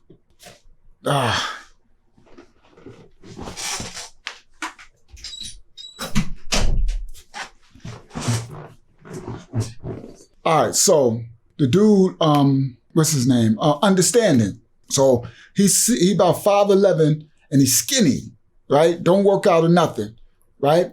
So and he got a full beard and all that, right? My face was clean. I ain't have a beard or nothing, right? So he walk in, so I could tell he's official nigga, skinny nigga. He must be, official, whatever. So he set up. So bang, he there. He gets himself, set up. Ain't nobody studying him because we know he's affiliated with the Westbury dudes, right? And then some other guys know him or whatever. I never knew him before, but I seen his face before. I seen him before. He looked familiar. So he gets set up or whatever. He doing his thing. So he get his stuff together. So I could tell he's a gambler, because he immediately went to the gambling table, and some of the boys like, yeah, Understanding here. Yeah, it's going down. You're going to be on my team and whatever. So I'm like, all right. So I'm ignoring him, right? So bang. It's crazy. They give him his house on the projects. He's doing the day. So now the whole day goes, and now it's nighttime. So we about to be, to shut it down. Because I think they shut it down, if I remember correctly, at 9 p.m., they cut the lights off, and we got to kind of stay on our bunk. They don't want you roaming around, but we still jump off in the bubble. You know what I mean? We still be on our knees crawling to somebody's bunk, and you'll be sitting on this bunk, and you'll be hiding down like this, kicking the willy bobo, and but they can't see you from the bubble. And if they see you, they'll be like, you better you get locked in if they want to be mean. But they'll be like, I'll call you out. 374, they'll say your last name. Get in that bunk, I'll see you. They speak through the bubble, whatever, right? So we are about 7 p.m., they start the cleanup crew. And if you got a job, you get extra trays or you get extra visit, extra trays of food or extra visit. And I used to have a job because I wanted extra visits, right? Because you get, I think, 3 a week and I wanted 4, right? I don't even see my girl as much as I could, right? So, and then I would still get extra trays anyway because I'm hustling. I got the library, the store, so I'm going to get extra trays anyway, but I knew it for extra visit. But I don't think at this time I have a job. So at about 7 p.m., they call the cleanup crew. Those who clean in the bathroom, they go start the bathroom cleanup. So everybody got to get out the showers. And those who clean the floors, they start mopping the floor. Everybody start to clean up now. So it's probably about 6 p.m. and we about to get ready to start shutting it down. So I remember about that time, everybody want to go take their showers. And so you got people who shut the showers down. If you're official, like niggas will kick you out. Niggas like, you ain't getting in there, I'm getting in there. So I remember at this time, China was going to take a shower. He's going to get his shower in, right? So the dude understanding was in the, he was in the day room by the TV with the tables and they were talking. So he was, he just fresh from the street. So he's telling stories. That's why I'm telling you guys, be very careful running your mouth. Okay? Less is more. Be silent, my dude. Keep all your stuff to yourself for many different reasons where you can get yourself jammed up. So they all surrounding him. He's telling all these stories and he all into it.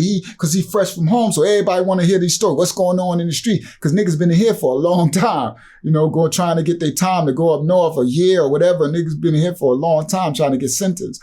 So they trying, what's going on? So he's telling all these stories, right? So he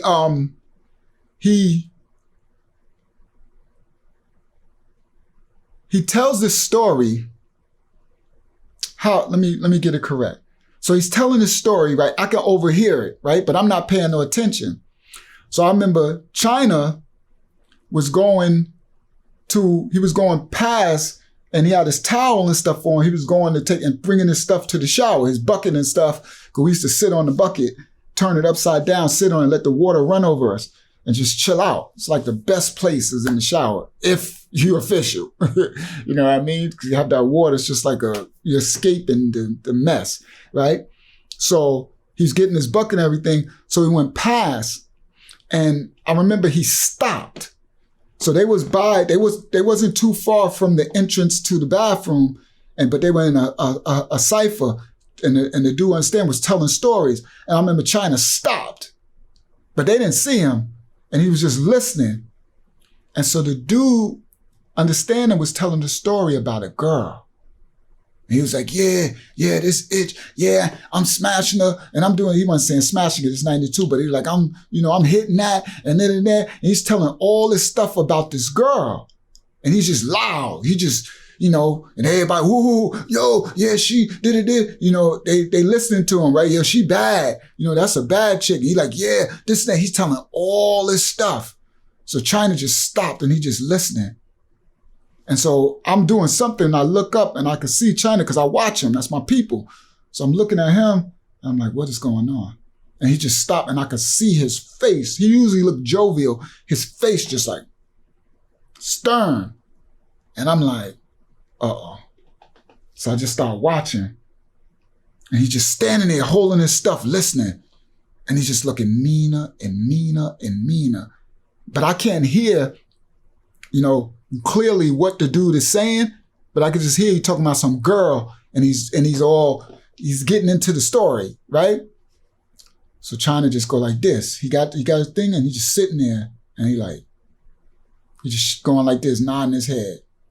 And I'm like, what? And so he just goes into the bathroom. So I'm like, I don't know what that's about. But he shook his head like, mm-hmm. And he went in the bathroom. So he went in the bathroom and he's showering or whatever. So I went and I walked over and I went and I looked because I want to check on him. And I seen he had his bucket down and he was just chilling. And I looked at him and I could see he was all right.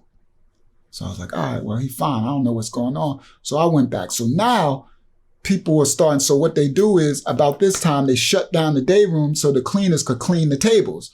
So everybody usually go to their huts, but the lights ain't out yet. So you go to your hut, and also people are preparing to get their food for the night, get their bread to make peanut butter and jelly, and I sold bread. I had bread loaves too. So they coming to get me. They either coming to buy a book, they coming to rent a book, or buy it for the night. Rent a book, get some stereos. They come in and can you give me Apple Jacks? Give me this. Do you got milks? I sell milks too to go with it. Cold milks. We run it in the water. I'll tell you all that later. Run it in the sink, run the cold water. You have to turn it off when the COs come and all that, so it'll be cool, cold, right? So I got milks, I got cereal, I got the books, I got cigarettes. They'll be coming to buy cigarettes, or they'll be coming to get bread. Some bread to make peanut butter and jelly sandwiches, right? So they'll be coming to get bread because I got that too, right? So what'll happen is, at that time, it's a lot of shuffling going on. So the card table, everybody going to the dorm, they in the projects, people making these sandwiches, people getting their hustle on, for when the lights go out, you got food to eat at night. As you kicking it, you don't want to go to bed hungry, because dinner that they feed you is 6 p.m. 4 p.m. I think. Early. I think it's 4 p.m. dinner. So for the rest of the night, you starving. By the time 8, 9 come at night, you starving. 10, 11 in the morning, you hungry. So you better have some commissary food making peanut butter jelly. So that's what's going on. So now China's in the shower, and everybody, and that's another thing, people go take their showers for that. So, and everybody's in their bunks now, areas, preparing. So the dude understanding is in the second bunk from the shower. He's in the houses. So he's in the projects where his bunk is, but he know people. So he's on somebody's bed. Remember I told you it's a bed here, a bed here. He's on the person's bed here. I guess this dude he know from Westbury or something. He's kicking and talking, and they giving him stuff. You know what I mean? They giving him cereal for the night and bread. They set you up when you first come in if you somebody, so you have something to eat. So he's sitting on the bed, and they're kicking it. They're talking in the person's hut. So the dude is on the bed, he's on the bed, and they sitting there just talking, right? This after they finish the thing. So they talking and talking. So China comes out of the shower. He comes out of the shower, and he got his stuff, and he walks. And he sees, so when he walk out of the shower, you turn the wall, you go to walk down. So he walked down the aisle, he have to walk past that hut, that house where the dude understanding is sitting on the bed. So he walks past, right? So you walk all the way down, and China's house was down there. I think China was still in the projects. His house was down there, right? And mine's was down there. But I think I had a house at this time. I think I did have a house, but China was still in the projects, I think. I don't know. So, but I know he had to go past. So I remember when China came out, I saw him come out, and when he walked, he was looking at that dude. I saw him. He was just staring at the dude, and the dude has no clue. So he's talking to the dude on his bed, just talking. No, he was standing. The dude is sitting. He's standing in the dude's hut, just talking while the dude's sitting there on the bed like this. He's standing up, just talking. You know, he got his hands, he fresh, he just talking, right? So China walks, and the dude's standing, he stops, and he's just looking at him with his stuff. And I'm like, so I look at China, and I'm like, and you can feel in the energy. I can see most people peeped it.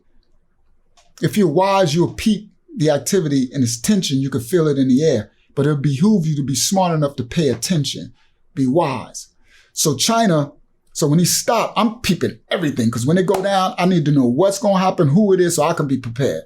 So I seen China, I'm like, something ain't right. Right? So China stops, he looks, and the dude's steady talking, got his back turned. And then he walks. He takes off and starts walking. So as he get to his hut, I got up and I went over. I said, yo, fam, you good? He's like, I'm good. And I never seen him like that. It was a different energy on him. And immediately I was like, this must be the China. I saw Yaya in him. I was like, this must be the China that has got that name in Freeport. Because I heard of his name before. I just never seen him before. I heard of his name before. So I was like, this must be the China that got that name in Freeport. This energy here. So I was like, you sure, fam? He's like, yeah, I'm good, fam. I got this. He said, just do me a favor. He said, just make sure you grab all my stuff and send it to me and lock in.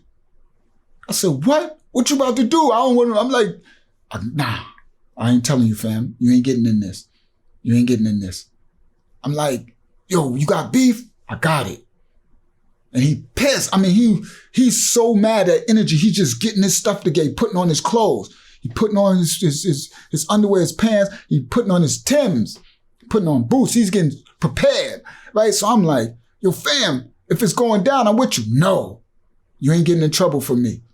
Just do me a favor. Send me all my stuff. Make sure you pack all my stuff. I was like, I got you. I'm like, but fam, you sure, man? I don't want you to go nowhere. Nah, this nigga gonna get it. This nigga gonna get it. And I'm like, and I started looking, I said, it's probably that new dude that's running his mouth, right? So, China, I'm like, all right. He said, yo, just make sure my stuff, make sure I get all my stuff. I'm like, I got you. So then I'm like, I go back and I tell my boys, I'm like, yo, it's about to go down. So China about to go down and I'm holding them down. So if it go down, if anybody jump in, I'm jumping in. All right? So y'all gonna have to hold me down because if China pop, I'm popping. Facts. So if these niggas, I think he about to pop on this new dude. So the Westbury niggas might jump up and I'm jumping in. If they jump up to jump on China, I'm jumping in. So I'm just letting y'all know I'm on go. That's my people. So they're like, yo, Rob, if you on go, we on go. And I know if Freeport dudes are going to be with China. So now we on alert. So now everybody could tell because they could tell the energy. So the dorm is kind of, quiet especially on our side. The other side, they ain't really paying attention. And further in the front. But down on our end, everybody on alert. You see everybody looking, everybody. So now the nigga understanding is standing there still talking. He stayed talking. China gets all his clothes on his Timbs. He walk out of his cube, his hut. He walks down the aisle, Broadway. They call that Broadway, the aisle, right? He walks down because our Broadway is along the wall. When you get down to the end, it's a wall that leads for the bathroom. Then it's a back wall, and they got beds lined along that. That's Broadway. Oh, that's right. We got so overcrowded. They put beds in the aisle too. That's right. That Broadway. That's because they had put hundreds of us in there. It's only supposed to be 70. So they had an aisle. So you have to walk past. Niggas is sleeping on Broadway. Niggas is sleeping in the lane. I remember one time I was on Broadway. It wasn't for long. I was like, yo, I got to get out of Broadway. Me and my whole crew was on Broadway, and then we got a project. So that's a funny thing. So before, it used to be happy you be wanting to get out of the projects. Then one day, when they kept overcrowding us, you're on Broadway. You want to get out of Broadway to make it to the projects. Then you want to make it out of the projects to get to a house, right? So at this time, though, there's no beds on Broadway in the aisle, but they're along the wall. So he walking down the Broadway, down the lane. So he's walking up. So he walked right past where the dude understanding is talking. And I'm watching him because I thought when he got to that bunk, he was going to go in and say, yo, and just set it off and start fighting. But he walks right past. So I'm like, he walked past the dude. So I'm like, so it's not him? So I'm like, so who is he? Who he beefing with? So he walks right past. He don't even look. He just walks straight past. He walks past, he go past, and he goes in the bathroom. So when he go in the bathroom, I'm like, I don't know, man. So, hey, we all sitting there watching. This nigga comes out of the bathroom. He grabbed the mop wringer. What a mop wringer is, so remember, it's cleanup time. So they're in the bathroom, mopping the bathroom floor. So they have this big fiberglass, hard plastic. They don't got the metal joints, big bucket where you put, and then they got the mop wringer you put this big thing with the pipe and you put it on the end of the mop bucket and then you put the mop in it and you take the thing and squeeze it to squeeze the water. So it's hard. It's like, it's a big thing. So it's an industrial size thing. So the mop wringer, if you take that thing off the edge of the bucket, so you can empty the bucket, it's like this big, and it got the slot, and it got the big metal pole on it, but that thing is like got edges and corners and it's a hard like metal, like fiberglass, that hard metal glass. So that thing weigh like 20 pounds. That thing is heavy. If anybody know what I'm talking about, the mop ringer. So the nigga, China, part of my language, you know, I gotta tell the story the way I used to talk. The nigga China come around, so all I see him is come around the wall, and I see the big yellow, cause it's yellow, and you see the big yellow mop ringer. And I'm like, whoa, this nigga got the mop ringer. Now the nigga understanding is talking to the dude, over the dude, and his back is turned, right? To the bathroom. So he's standing talking to the dude, and he, you know, how we talk with our hands in New York, and he the guy, he like, yo, and he talking all this, you know, he one of them slick dudes too. He like, yo, right? So he doing all that. So the nigga China, and now the funny thing now, when China comes from around the thing, people on that side can see it, and people on that side. So we look, almost the whole dorm is looking now, and you can see it like a silence.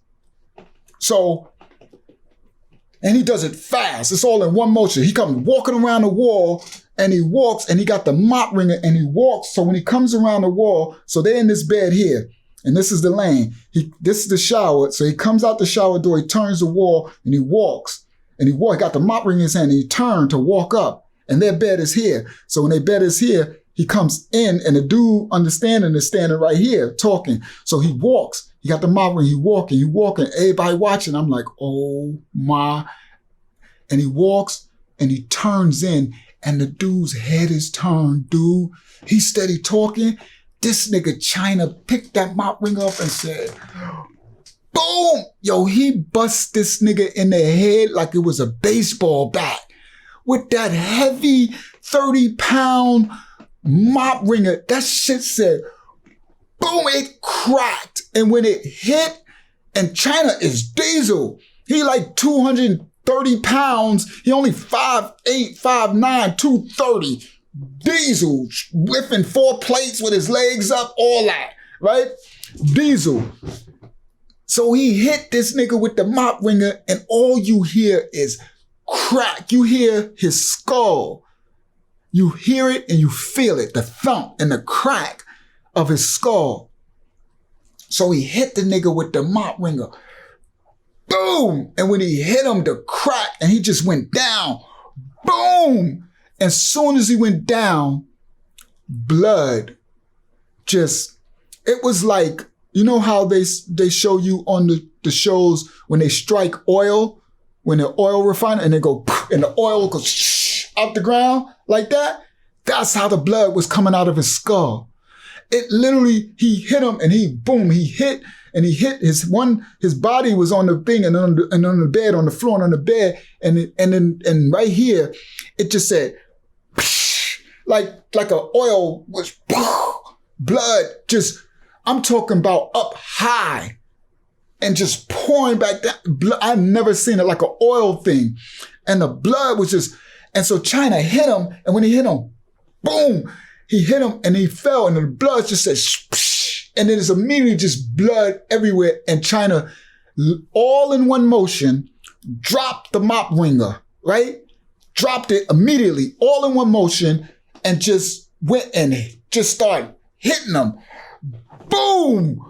Hitting them. Boom! Hitting them. Boom! Boom! Boom! And blood is just pouring everywhere. I mean, because it's coming out like a spout, like a fountain. So it's going up, and as it goes up out of his head, it's coming down, so it's covering you like a water fountain. So his blood is all over his face, it's all over the bed, and the blood is just, before China could even drop the mop ringer to go hit him the first time, everything is covered in blood. His face, everything is just covered in blood, and it's just pouring out. So when China hit him, boom, blood just splattered everywhere, all over China, blood all over the locker, all over the floor, all over the wall, all over the other people on the other side jumping like, yo, blood.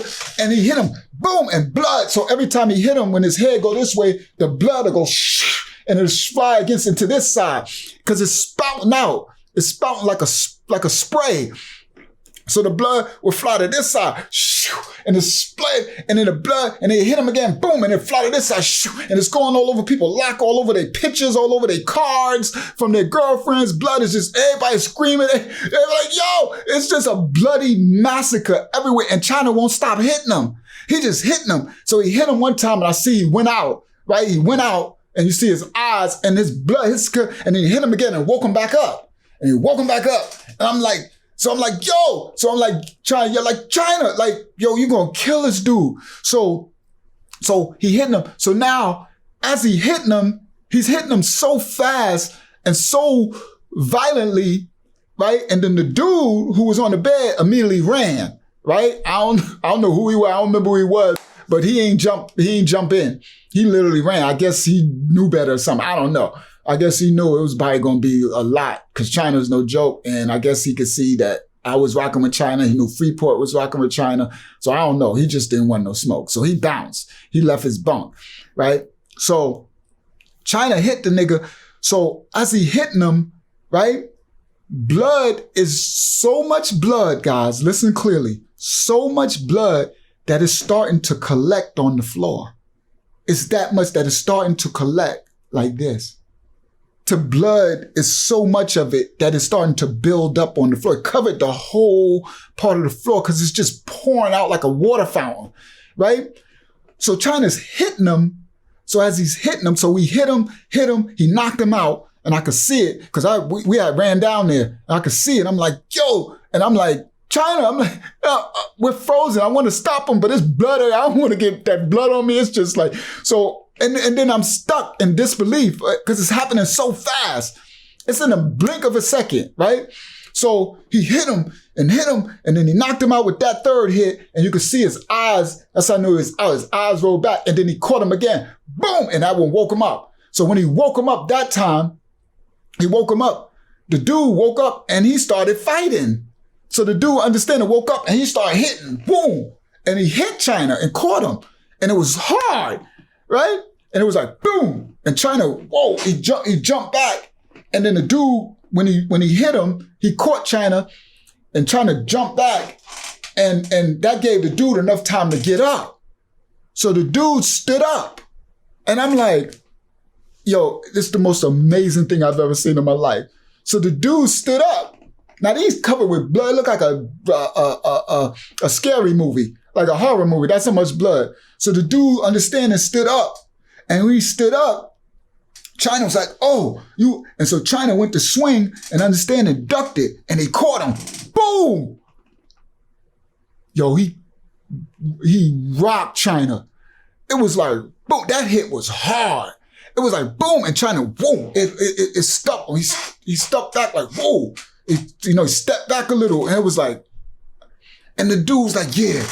Now this nigga is still spouting. It's covered in blood. It's like Jason's scary movie. China covered in blood. Blood is everywhere. And these niggas is going warrior mode. So the skinny dude understanding is like, yeah, let's go, nigga. Let's go. And I'm like, yo, this nigga's a beast.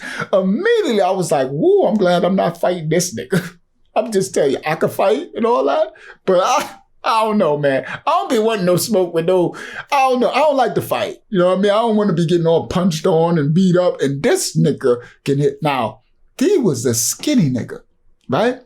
Sorry for the nigga, the N-word. This is how we talk. This dude, I'm trying to say dude. He was a skinny dude, right? He was like, it's like if y'all Google Mark Breland, everybody from Brownsville, y'all know what I'm talking about. Mark Breland was a professional boxer, dark skinned, but he was skinny, but he had a knockout punch, right? So this dude was like Mark Breland type of skinny, but his hands and his punch was powerful. That's how my boy granddaddy IU was. IU was like that too. IU was skinny as hell, but if IU catch you, he got a dead on. If he catch you, you gonna go out. You better realize you thinking this skinny nigga, you might be like, oh, this is skinny nigga. Boy, he catch you one of them haymakers, you can go out. And I found that out by boxing with him. And I was like, oh, nigga, you got a dead on. Oh, I can't play with you. And you got skills.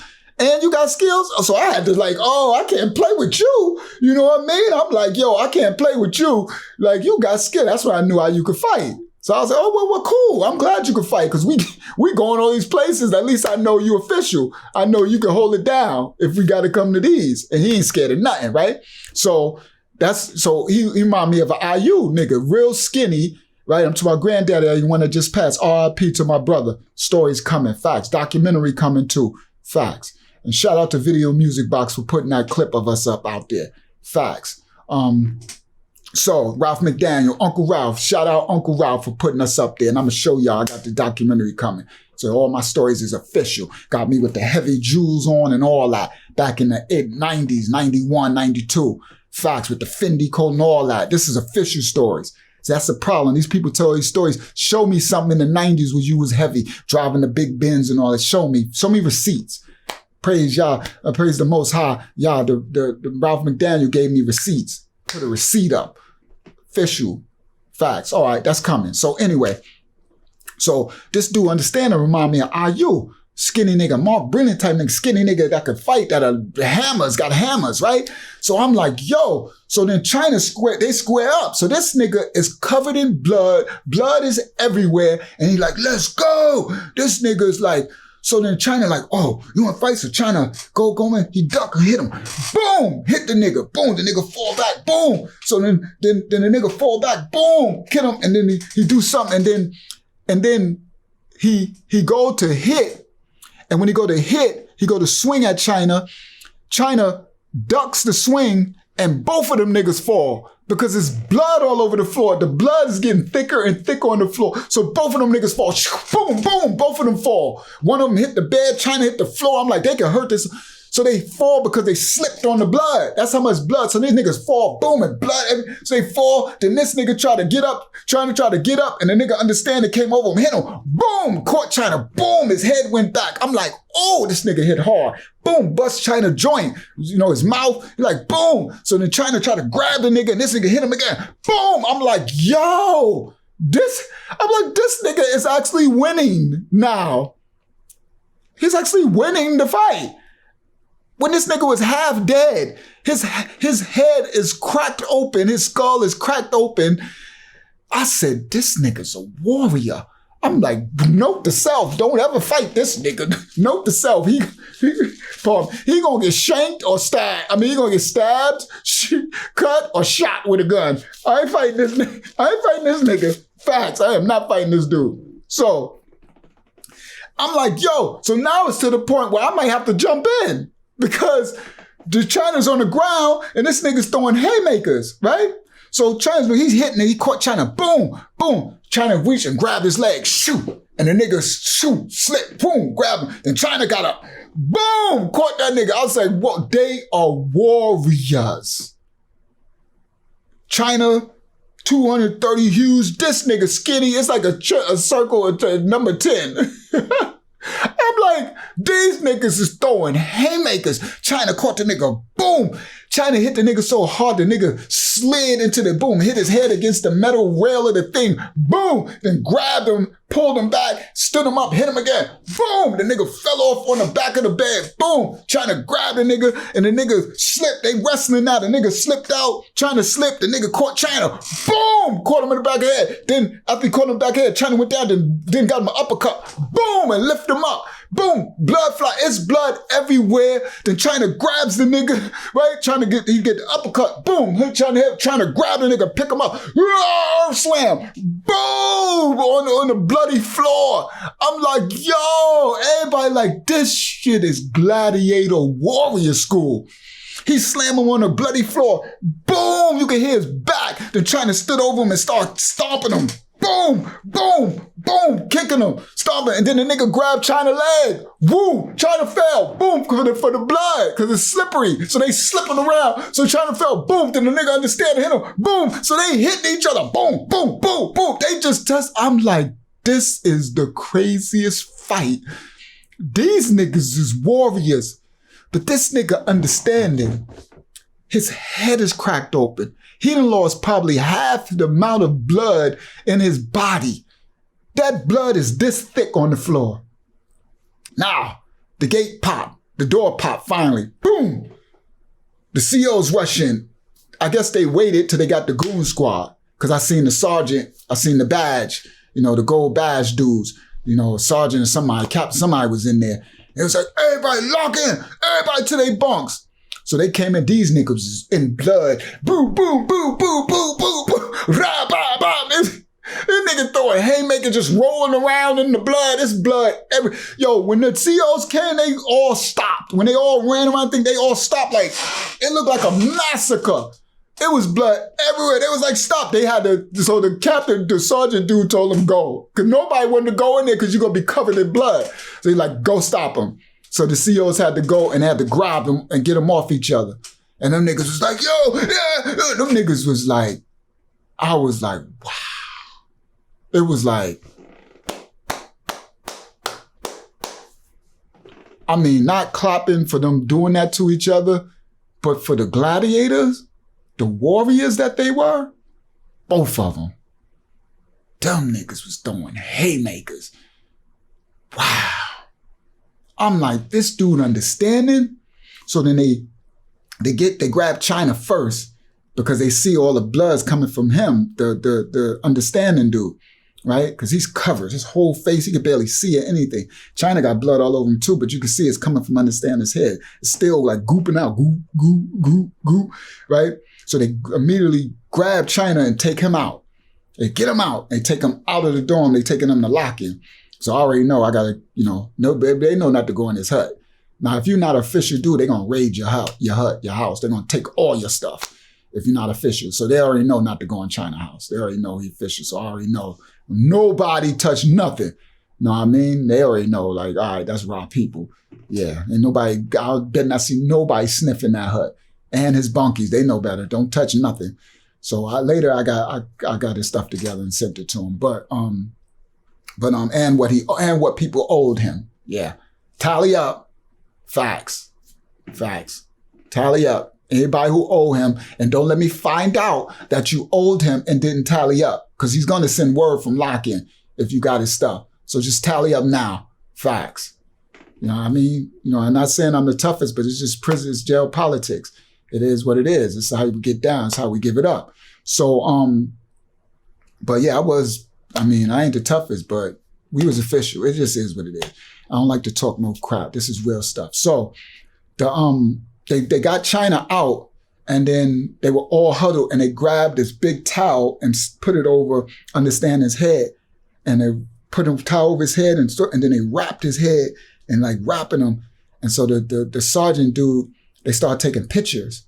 So they talking to him. So they keeping him there, and they sat him down, and they doing all the investigation because there's so much blood. And so they taking pictures, and they made all of us stop. And they did all their stuff, and it took them a while. They had people coming in and going out, and they writing reports and all that. And then they finally got him up, and he walking, and he started walking. And so he was like, yo, y'all niggas keep it real, nigga. Y'all keep it real. He holding his head. He said, yo, such, yo. He's shouting out his boys. Yo, make sure I get my shit and lock in. Y'all keep it real, nigga. Y'all know I was here. I was like, wow, this nigga's official. Pardon my language. I'm like, this dude is official tissue. I'm like, wow, I'll never forget that little dude Understanding. Skinny nigga from Westbury. I hope that's his name. I know his name is God. I think it was Understanding. Kind of light skin, my complexion. Had a full beard, skinny eyes, a little bit chinky. If those who know what I'm talking about, shout him out. That nigga's a warrior. You feel me? China cracked that nigga head open, and he went to war with China, and China just him fighting China alone, being that skinny, he's a warrior. But with his head cracked open and half the blood out his body, facts. Then they took him out. They got all the house crew to clean. Them niggas was cleaning that shit all night.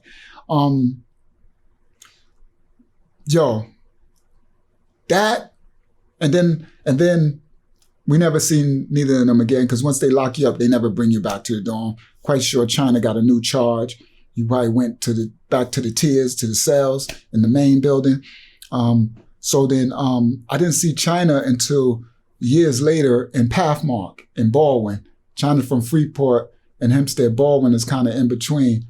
And I remember I was in Baldwin and I'm walking. All of a sudden I hear, is that my cuz? And I look and I'm like, China, we home. Now he didn't went up. I think he did about 2-3 years later. So he did his time. He, if I remember correctly, it's about maybe even longer than that, maybe 4 years later. And I'm like, yo! So I seen the nigga, we would connect, we exchanged numbers, and then he was selling weed. He was getting his weed in Freeport. Then I went to see him in Freeport. This is when I had my black Benz. This before I caught the, did I? So this must have been the 2000, because the black Benz was the 2006 time. Yeah, if I remember correctly, because I remember having the black Benz and I was going to Freeport. I had to be careful because it's a new black Benz and I didn't want them niggas to see me. And I know China had that shit on lock, on Smash, Broadway. He was at that strip on Freeport, Broadway.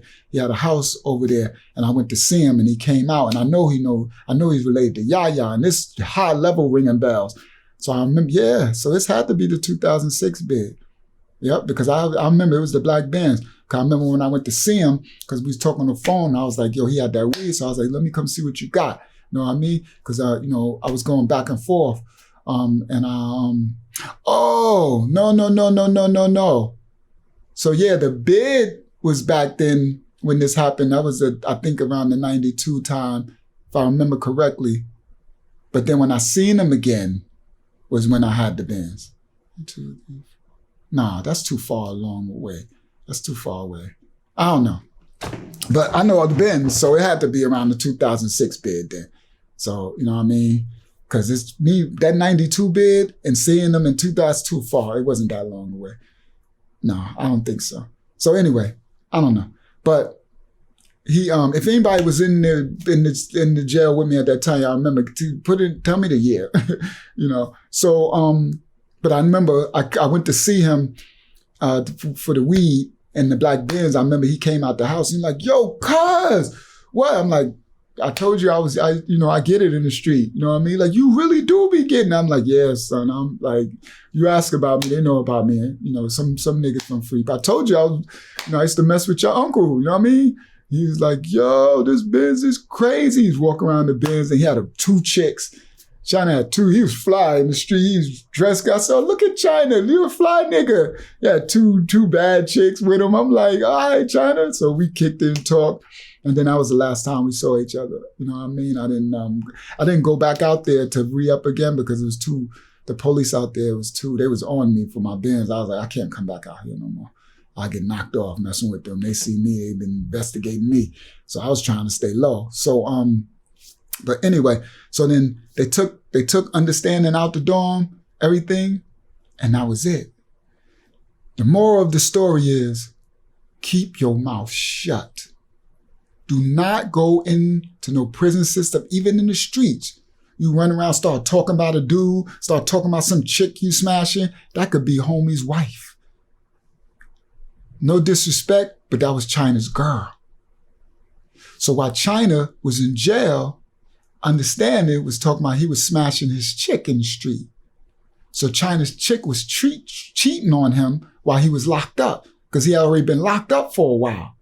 So this nigga come into the jail talking about how he's smashing this bad chick from Freeport and he said her name.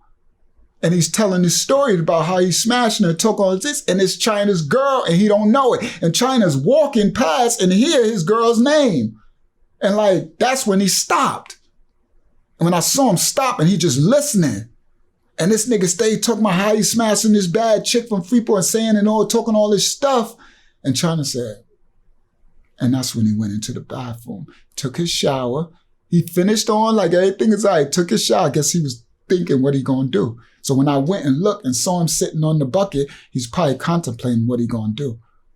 And he probably seen that mop ringer in the bathroom while he was washing up. And he probably said, I'm gonna go get dressed, go get everything together because I'm about to go to lock-in. I'm about to get a new charge. I'm about to kill this. Facts. He's like, I'm about to kill this dude. So he planned all that while he was in there in the shower on the bucket. When I went and looked and he was up there, just thinking, I was like, he all right, he chilling. And so then he beeline right back and got all his stuff together. And that's why he told me, just make sure I get all my stuff. He already prepared. He was wrapping his stuff up. He was getting all his stuff together. He says, make sure I get all my stuff. He knew they was going to lock. And I'm like, And so he had already planned with the mop ring because he was in the bathroom. So the moral of the story, be very careful what you say in the streets. And if you in somebody's jail or prison, shut your mouth. You don't know what dude you talking about. You don't know who you beat up. You don't know nothing. You don't know. You need to shut up. Don't say nothing about what you've been doing. Stop running your mouth. Real bad boys move in silence. Facts. That's 100% fact. True jail story, Nassau County Jail, Strong Island, New York, from 25 to life with Uncle Yahshua. Another one down. I got a lot of stuff coming for y'all. I got some great stuff that's coming. I got stories that's going to come. I'm going to have some guests on here. So y'all like, subscribe, share it. We need to grow these subscribers. We have 3, whatever. We need to grow, right? I know we only got 300 subscribers. Some videos get 1,000 views, right? That's real good metrics, right? But we need to grow our subscribers so we can grow our base. But I need to feed the channel more, right? So I'm going to feed the channel. I ain't let this go. 25 to life with Uncle Yahshua. Y'all know what it is. Love y'all. Let's go. Keep it functional.